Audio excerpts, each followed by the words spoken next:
सभी किसान पशुपालक भाइयों का मैं मेरे YouTube चैनल पर स्वागत करता हूं। साथियों, मैंने आज तक प्रेजेंटेशन के रिकॉर्डेड वीडियो बनाए हैं। सबसे पहले मैं आपके सामने लाइव आ रहा हूं। आज मैं सबसे पहले पिग फार्मिंग के बारे में वीडियो लेकर आया हूं। आज हम पहुंचे हैं राजस्थान में झुंझुनू डिस्ट्रिक्ट में ढीलसर में चौधरी पिग फार्म के नाम से पिग फार्म चल रहा है। हमारे साथ जो किसान भाई पिछले 4 साल से पिग फार्मिंग का काम कर रहे हैं, संदीप जी, उनसे हम बात करेंगे। पिग फार्मिंग में पशुपालक भाइयों 5-6 चीज़ों का स्पेशल ध्यान रखा जाता है। उसमें सबसे पहले होता है कौन सी साइट पे हम फार्म बनाएं, किस तरीके के साइड हमारे को बनाने होते हैं। उसके बाद पिग फार्मिंग अच्छे से चले उसके लिए ब्रीड का चयन बहुत इम्पोर्टेंट होता है। ब्रीड के चयन के बाद ब्रीडिंग स्टॉक कितनी एज पे ख़रीदा जाए, कौन सी नस्ल का चयन किया जाए। उसके बाद पिग जो ब्रीडिंग स्टॉक है उसके लिए फीडिंग का क्या शेड्यूल रखा जाए। उसके बाद उनका आता है ब्रीडिंग मैनेजमेंट कैसे किया जाए, कब मादा हीट में आती है। इन सभी चीज़ों के बारे में हम संदीप जी से जानेंगे। उसके बाद साथियों, वीडियो में अंत तक बने रहें। वीडियो में हम पिग फार्मिंग से संबंधित मार्केटिंग की समस्या का लोगों के मन में डाउट रहता है, उनके बारे में भी ये सारी बातें हम संदीप जी से जानेंगे। संदीप जी का हम स्वागत करते हैं। संदीप जी सबसे पहले हमारे को बताएंगे कि कब से पिग फार्मिंग का काम आप कर रहे हो। मैं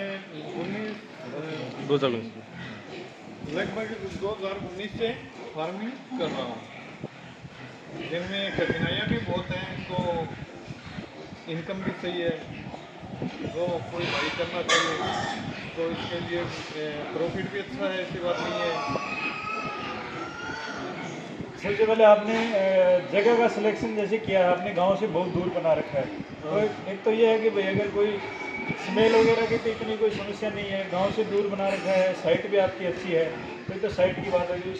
फिर आपने साइड का निर्माण है, वो किस तरीके के साइड आपने बना रखे हैं अलग अलग से, उसके बारे में पशुपालक भाइयों को थोड़ा बताएं। ये है भाई, जो फार्म जो है वो पानी अंदर ना घुसे, रुके अंदर ठंडा भी ना रहे, तो इसमें ढलान भी अच्छी तरीके से देनी पड़ती है। फार्म में ऐसे भी नहीं हो जो कच्चे में हो, इसलिए फर्श भी अच्छा होना चाहिए। जो मादा डिलीवरी दे उसमें बच्चों में दिक्कत ना रहे। तो देखो साथियों, संदीप जी ने हमारे को बताया कि जो शेड बनाते हैं उसका फ्लोर है वो अच्छे से बना हुआ होना चाहिए, उसकी ढलान की पोजीशन भी होना चाहिए, तो उससे उसकी अपन सफाई करते हैं तो जो भी वेस्टेज है वो आसानी से बाहर निकल जाए। उसके बाद छोटे पिगलेट बच्चों के लिए भी अलग से व्यवस्था करने का संदीप जी ने बताया। उसके बाद आप ये बताइए कौन सी नस्ल का आप यहाँ पे पालन कर रहे हैं। हमारे यहाँ लार्ज वाइट, यूरोप और लैंड कर हाँ, जो इनमें से सबसे अच्छे लार्ज वाइट रहती है, जो गर्मियों में गर्मी सहन करती है और सर्दियों में सर्दी भी महसूस सहन कर लेती है। लार्ज वाइट योर्कशायर में जो अडल्ट है उसका जैसे कि कितने वेट पे आप मार्केटिंग करते हैं, मतलब जैसे साल भर में कितना वेट ले लेता है। साल भर के लिए आप इस महीने में लगभग 100 किलो बॉडी वेट हो जाता है। हाँ, वो ब्रीडिंग वेट हो गया। हाँ, ठीक है। उसके बाद मादा जैसे हीट में आती है उसके क्या लक्षण आप देखते हैं, किस टाइम पे उसको क्रॉस कराते हैं, इसके बारे में थोड़ा बताएं। मादा जैसे बच्चे हटा दिए उनके 4 या 5 दिन के बाद हीट में आती है, तो उसके शू में स्वेलिंग आ जाती है। दूसरा जानवर पास में होगा तो उसके ऊपर चढ़ेगा, या फिर उससे जैसे आज हीट में आया तो उसको आज क्रॉस करवाना गलत है। उसको 1 या 2 दिन के दूसरे दिन या शाम को या तीसरे दिन सुबह सुबह उसको क्रॉसिंग करवाने में वो आराम से गर्भधारण कर सकती है।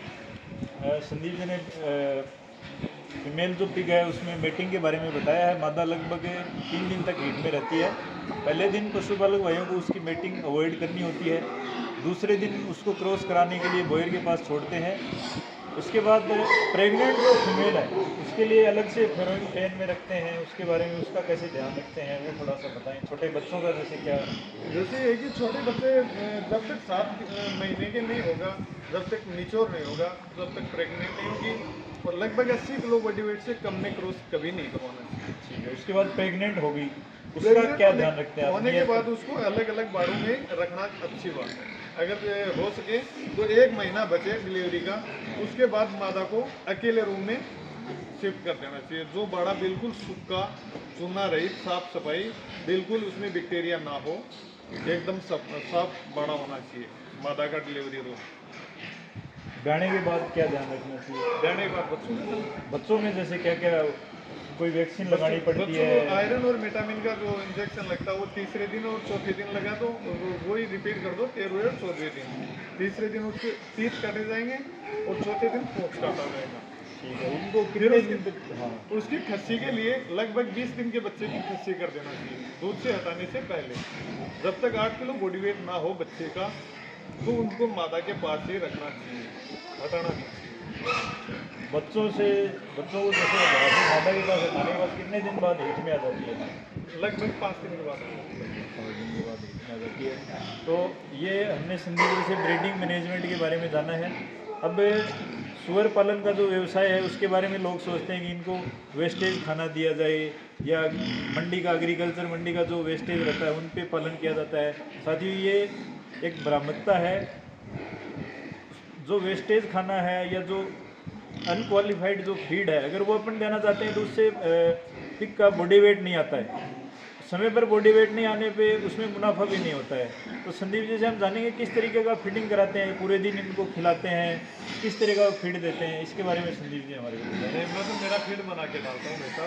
हाँ, हालांकि कंपनियां बहुत हैं जो फीड अवेलेबल देती हैं फार्मर को। सही है। आपने भी वो बैलेंस राशन मैंने देखा था, संदीप जी ने सारी चीज़ें उसके अंदर ऐड करके और वो खिलाते हैं। पूरे दिन खिलाते हैं, दिन में कोई शेड्यूल है?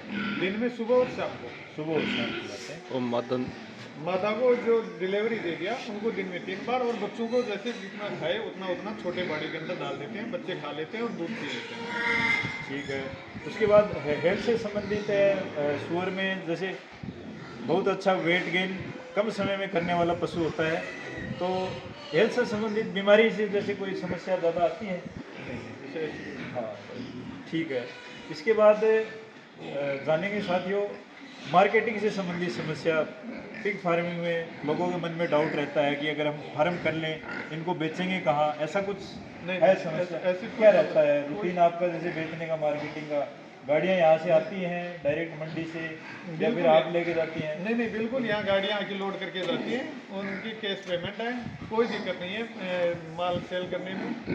साथ ही मार्केटिंग के बारे में जैसे संदीप जी ने बताया कोई समस्या नहीं है, अच्छे से मार्केट मंडी से गाड़ियाँ आती हैं, फार्म लेवल पे पिग है वो सेल हो जाते हैं। तो इन सभी चीज़ों के बारे में जैसे संदीप जी से हमने जाना। कितना प्रॉफिटेबल चल रहा है आपका फार्म? मेरा फार्म 4 वर्ष में लगभग ज़्यादा नहीं तो 20 से 25 लाख रुपया आज बेनिफिट है। धन्यवाद संदीप जी, आपका बहुत बहुत। साथियों संदीप जी से हमने जाना हर तरीके के पिग फार्मिंग के लिए कैसे सेट बनाए जाते हैं, कैसे ब्रीडिंग स्टॉक का मैनेजमेंट किया जाता है, फीडिंग का क्या शेड्यूल रहता है, मार्केटिंग के बारे में संदीप जी ने हमारे को बताया। हमारे इसके लिए संदीप जी का बहुत बहुत धन्यवाद। अगर आप मेरे चैनल पे नए हैं तो चैनल को सब्सक्राइब करें ताकि मैं ऐसे ही पशुपालन से जुड़े नए वीडियो आपके सामने लेकर आता रहूं। सभी का धन्यवाद।